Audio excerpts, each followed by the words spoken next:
Hello, everyone, and thank you so much for joining us. I'm Betsy Ross from Game Day Communications in Cincinnati, and welcome to the latest installment of the WBEC ORV Virtual Readiness Series, preparation for the big comeback. Out to be able to carry a thermometer that didn't have a battery attached to it. So through the company that's here in Dayton, they were looking to get rid of a great number of thermometers, and we just kind of threw this idea out to say, well, you know, why don't we, put these into distribution for retail? And that's all it was. I mean, in our heads, I think the both of us believe this was divinely inspired without a question. I think we are up to like 50 decontaminated buildings that we've taken care of. So we have about 45,000 gallons of disinfectant on hand for safety stock.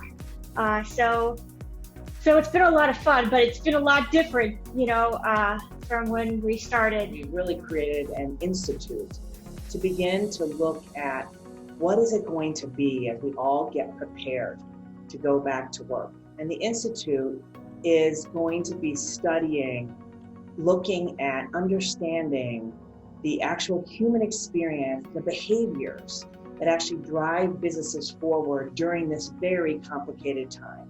It was very interesting. We would have nothing, and then every day I knew what the governor said at their press conference, because an hour later I would get all new requests for all new signage throughout every hospital in the city. And we've been extremely busy. We're creating websites for them. We're of course offering the online ordering. We also created the curbside ordering functionality, which we didn't have before because that's in demand. And we are signing up restaurants to do, we also do their posters and banners and all of those digital marketing things as well. We were lucky enough to get some of the funding. We did get the PPP and the EIDL. With the uncertainty of how it may impact my business, I thought, it would be better to go ahead and get it in case if we needed it.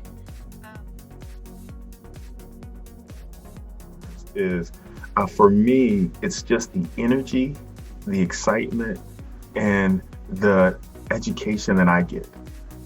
Meeting with the different companies. The visual side of things is the event producers alongside the event planners, partners in planning, another woman-owned business.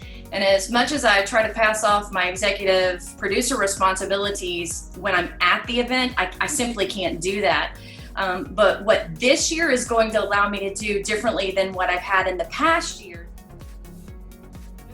And one thing that I've learned through all of the technology is, I think my thing I'm looking forward to is chatting with everyone, because it's nice to see Michelle, and then I go over to the little chat and I say, hey Michelle, it's so good to see you again. And just having those little side conversations, it makes me feel like I'm back at a Our RPO is outstanding. We have a great Catch the Wave conference. We've been sponsors of that for many, many years. And I really think it helps get your company a lot more exposure if you attend and you participate. You have to get engaged. And if you can sponsor, that's great. If you can't, just attend. You do have to be prepared. You do have to do your research. You do have to know what you want to get out of it to prepare yourself to source those opportunities. And one thing that I've learned is not only looking at the major corporations, but also looking at each other, because we have a lot of powerful, successful women out there. For me personally, having a one-pager that just is very succinct in what you do, what you can offer, and how to get a hold of you, that's easier to send out to my internal partners and say, hey, I met with this person. They might be a good fit the next time you have an opportunity.